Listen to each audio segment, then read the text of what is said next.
حدیث نمبر ہے 838۔ ابو ہریرہ رضی اللہ عنہ فرماتے ہیں نبی پاک صلی اللہ علیہ وسلم نے ایک شخص کو دیکھا، وہ قربانی کے جانور کو ہانک رہا ہے، تو آپ نے فرمایا اس پہ سوار ہو جاؤ۔ اس نے عرض کیا رسول اللہ یہ تو قربانی کا جانور ہے، تو میں بھلا کیسے سوار ہو سکتا ہوں؟ آپ نے فرمایا اس پہ سوار ہو جاؤ۔ اس نے پھر کہا لگا رسول یہ قربانی کا ہے۔ آپ نے تیسری بار پھر فرمایا کہ وہی لگ خرابی ہو تیرے پہ، یعنی جس کو ہم کہہ دیتے ہیں عام لفظ میں پاگل ہے، وہ بے وقوف کچھ ایسے، تو عربی میں وہی کا لفظ بولا جاتا تھا۔ آپ نے فرمایا کہ اس پہ سوار ہو جا۔ تو اس سے پتا چلا کہ قربانی کے جانور سے فائدہ اٹھایا جا سکتا ہے جب تک وہ قربانی کی جگہ پر نہ پہنچ جائے، یعنی ذبح کرنے تک آپ اس کا، اگر وہ مادہ جانور ہے تو اس کا دودھ بھی دھو سکتے ہیں اگر دودھ دینے والا ہے۔ ویسے مادہ جانوروں کی اکثر نہیں بھی کی جاتی دودھ دینے والے جانور کی، لیکن اگر کرنی ہو تو دودھ بھی دھو سکتے ہیں، اس پہ سواری کرنے والا سواری بھی کر سکتے ہیں۔ قربانی کا جانور ہے، اس کا خیال اس لیے زیادہ تر رکھا جاتا ہے کہیں سواری میں یا چارے میں اٹھانے میں اس کو جوتا ہوا ہے لے کے جا رہے ہیں تو وہ گر نہ جائے، اس کو چوٹ نہ آ جائے، کیونکہ قربانی کے جانور کے لیے حکم ہے وہ بے عیب ہونا چاہیے، اس کا لنگڑا پن نہیں ہونا چاہیے، اس کا کان آنکھ کا یا کان کا کٹا ہوا نہیں ہونا چاہیے، تو اس لیے احتیاط کی جاتی ہے۔ باقی اس پہ سواری کر سکتے ہیں، اس کو استعمال میں لا سکتے ہیں، بوجھ بھی اٹھا سکتے ہیں، اس میں کوئی حرج نہیں ہے۔ چونکہ پیدل کے سفر ہوتے تھے تو وہ شخص قربانی کا جانور لے کے چل رہا ہے، یعنی اس کو ہانک رہا ہے اور خود پیدل چل رہا ہے، تو اس لیے آپ نے فرمایا کہ سوار ہو جائے، یہ تمہارے لیے زیادہ بہتر ہے۔ تو حدیث نمبر ہے 839۔ عبداللہ بن عمر رضی اللہ عنہ بھی اس کے بارے میں یہی فرماتے ہیں کہ رسول اللہ صلی اللہ علیہ وسلم نے حجۃ الوداع میں عمرہ اور حج کے ساتھ تمتع فرمایا اور قربانی لائے، پس ذوالحلیفہ سے قربانی اپنے ہمراہ لی، اور سب سے پہلے رسول اللہ صلی اللہ علیہ وسلم نے عمرہ کا احرام باندھا، اس کے بعد حج کا احرام باندھا، پھر لوگوں نے بھی نبی پاک صلی اللہ علیہ وسلم کے ہمراہ ایسا ہی کیا، عمرہ اور حج کے ساتھ تمتع کیا، اور میں سے بعض لوگ تو قربانی ساتھ لائے تھے، بعض نہیں لائے تھے۔ بس جب نبی پاک صلی اللہ علیہ وسلم مکہ تشریف لے آئے تو لوگوں سے فرمایا تم میں سے جو شخص قربانی ساتھ لایا ہو وہ احرام میں سے جن چیزوں سے پرہیز کرتا ہے مکمل حج ہونے تک پرہیز کرے، یعنی جو منع ہے حرام کی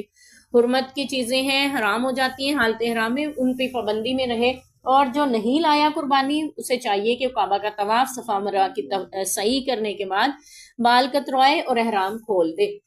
اور اس کے بعد 7 یا 8 ذوالحجہ کو صرف حج کا احرام باندھے، اور پھر حج کرے اور قربانی کرے، اور پھر جسے قربانی میسر نہ ہو وہ 3 روزے حج کے دنوں میں رکھے اور 7 روزے اس وقت رکھے جب وہ واپس اپنے گھر لوٹ جائے۔ حج کی مزید تفصیل کا ہمیں پتہ چل رہا ہے، پہلے بھی ہم اس کی تفصیل پڑھتے چلے آ رہے ہیں۔ ایک اور بات کا یہ پتہ چل رہا ہے کہ جو شخص قربانی ساتھ لے کے جائے، ہمارے قربانی کے پیسے ساتھ ہی جمع ہوتے ہیں، تو اس لیے ہم یعنی انہی لوگوں میں شمار ہوتے ہیں جو قربانی ساتھ لے کے آئے ہیں۔ تو آپ نے ان کے بارے میں فرمایا کہ وہ وہاں جا کر اپنے احرام کی پابندیوں میں ہی رہیں گے عمرہ کرنے کے بعد بھی، اور پھر حج کے دنوں میں بھی اسی پابندیوں میں رہیں گے جب تک حج پورا نہیں ہو جاتا۔ ہاں جو قربانی نہیں لایا وہ عمرہ کرنے کے بعد یعنی طواف صفا مروہ کا سعی اور بال کٹوانے کے بعد وہ احرام کی پابندیوں سے نکل جائیں، اور پھر حج کے دنوں میں دوبارہ اپنی حج کا احرام باندھیں گے، یعنی 8 تاریخ سے حج شروع ہو جاتا ہے، 8 ذوالحجہ سے، تو دوبارہ حج کا صرف نیت کر کے احرام باندھیں گے اور پھر حج کریں گے۔ تو اکثر یہ کہتے ہیں کہ ہم قربانی نہیں لے کے جاتے، ہم صرف پیسے لے کے جاتے ہیں یا پیسے جمع کرواتے ہیں، تو ہم نے جو پیسے جمع کروائے حکومت کے پاس ہوتے ہیں، قربانی ہمیں وہیں پہ ملتی ہے، تو اس لیے ہم حج تمتع کر سکتے ہیں، یعنی کہ عمرہ کرتے ہیں، عمرہ کرنے کے بعد احرام کھول دیتے ہیں جتنے دن پہلے بھی آپ گئے ہوئے ہوں، اور پھر جب حج کے دن ہوتے ہیں پھر دوبارہ احرام باندھتے ہیں، ہم یہ والا حج کرتے ہیں، اسے حج تمتع کہا جاتا ہے نا، فائدہ اٹھانا بیچ میں، یعنی حج کی احرام کی پابندیوں سے نکل جانا۔ تو یہ بھی کہا جاتا ہے کہ ہمارے صرف پیسے ہمارے پاس یعنی ایک طرح سے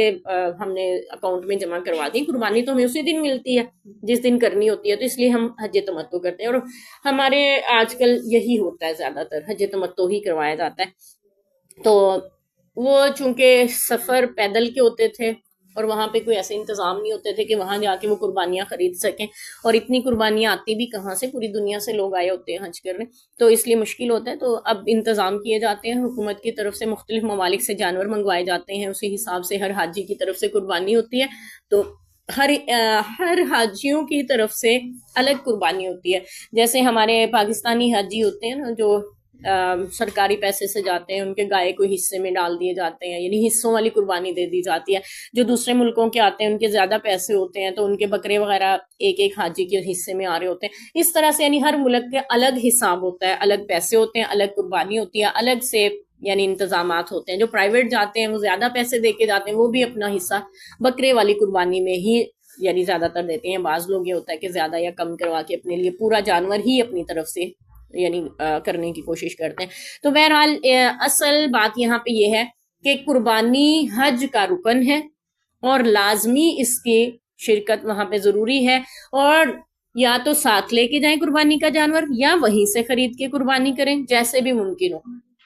اگر آپ قربانی کا جانور جیسے پیدل کچھ عرصے پہلے تک پیدل لوگ جاتے تھے تو وہ ساتھ لے جاتے تھے اپنے جانور, تو پھر ان کے لیے یہ تھا کہ وہ تب تک احرام کی پابندیوں میں ہی رہیں گے جب تک قربانی نہ ہو جائے,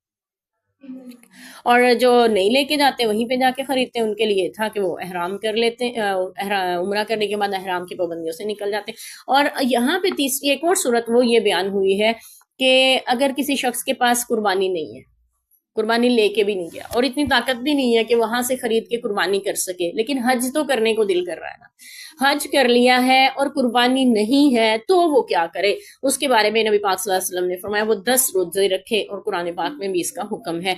اور 10 روزے کس طرح سے رکھے گا؟ 3 روزے حج کے دنوں میں ہی رکھے گا,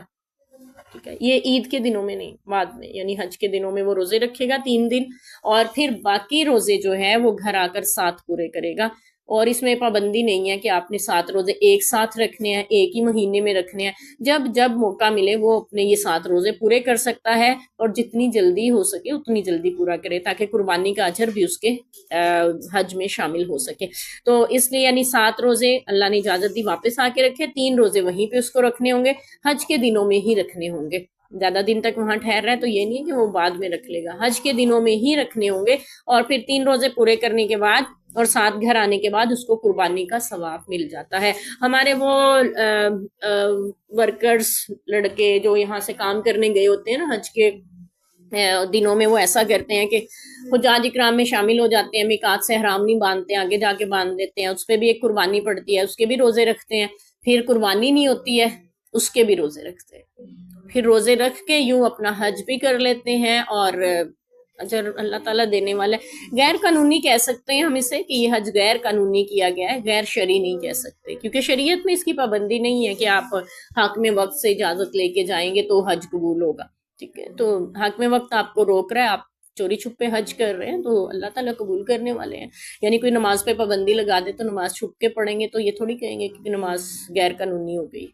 ٹھیک ہے. تو باقی ہے کہ وہاں ہوتے ہیں, شوق ہوتا ہے, ذوق ہوتا ہے, دل تو چاہتا ہے, ظاہر ہے اتنی بڑی سعادت سے کون محروم رہنا چاہے گا. تو اس لیے اگر وہ حج کر لیتے ہیں اللہ تعالیٰ قبول کرنے والے ہیں, لیکن پھر ان کے لیے یہ ہے کہ قربانی نہیں ہے تو وہ 10 روزے رکھ لیں گے, 3 وہیں پہ رکھتے ہیں اور 7 گھر آ کر, اور انہیں اس بات کا اچھی طرح پتا ہوتا ہے کیونکہ وہ وہیں رہتے ہیں اکثر, اور انہیں اس بات کا اندازہ ہوتا ہے, اور پھر وہ ایسا ہی کرتے ہیں. تو بہرحال یہاں پہ ہمیں یہ اس بات کا ثبوت بھی مل رہا ہے کہ اگر قربانی نہیں ہے, لیکن ہمارے ہاں یہ ہے جو آج کل ہم پیسے جمع کرواتے ہیں اس میں قربانی کا ہونا لازمی شرط ہوتی ہے, یعنی اس کے پیسے لازمی ہوتے ہیں. ہم ایسا نہیں ہے کہ یہ کہہ سکیں کہ ہم قربانی نہیں دینا چاہتے, ہم اس کی جگہ روزے رکھ لیں گے تو آپ ہمارے پیسے کم کر دیں, ایسا نہیں ہوتا. پرائیویٹ آپ جمع کروائیں یا سرکاری طور پہ جمع کروائیں, دونوں صورتوں میں آپ کو قربانی کے پیسے بھی ساتھ جمع کروانا ہی ہوتے ہیں. تو بہرحال شریعت نے ہمیں ایک البتہ ضرور گنجائش دی,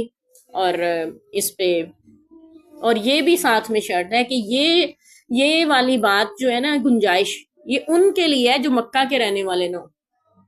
جو مکہ میں رہتے ہیں ان کے لیے اجازت نہیں ہے کہ قربانی کے بغیر حج کریں. کیوں؟ کیونکہ وہ تو وہیں رہتے ہیں, اب کے سال قربانی کی گنجائش نہیں, اگلے سال ہوگی تب کر لیں گے وہ, ٹھیک ہے. ان کے لیے تو مسئلہ نہیں. جو دور سے آئے ہیں نا, باہر کے علاقوں سے آئے ہیں, ان کے لیے مشکل ہے کہ پتہ نہیں دوبارہ کب آنا ہو, اور ہو بھی کہ نہ ہو, یا کیسے آئے ہیں. تو اس لیے یعنی قربانی کے پیسے یا قربانی نہیں بھی ہے ان کے ساتھ تو وہ حج کر سکتے ہیں. جو مکہ کے رہنے والے ان کے پاس جب قربانی ہوگی جس سال, اس سال وہ حج کر لیں گے, یعنی ان کے لیے یہ اجازت نہیں ہے, یہ ان کے لیے جو مکہ سے باہر والے ہوں. تو اس لیے اللہ تعالیٰ نے ہمیں گنجائش دی, آسانی رکھی کہ وہاں جانے کا سفر, سامان سفر تو ہے لیکن قربانی نہیں ہے تو کوئی بات نہیں ہے, تم اس کی جگہ 10 روزے رکھ لینا, تمہاری قربانی کا اجر تمہیں مل جائے گا. اور ہمارے ہاں کچھ اور بھی چیزیں ہم نے شامل کر لی, وہ یہ کہ جب ہم نے حج سے واپس آنا ہے تو اپنے سارے رشتہ داروں کے لیے تحفے لے کے آنے ہوتے ہیں. تو پھر ظاہر ہے ہر کسی کو اس کی رشتہ داری کے مطابق زیادہ کم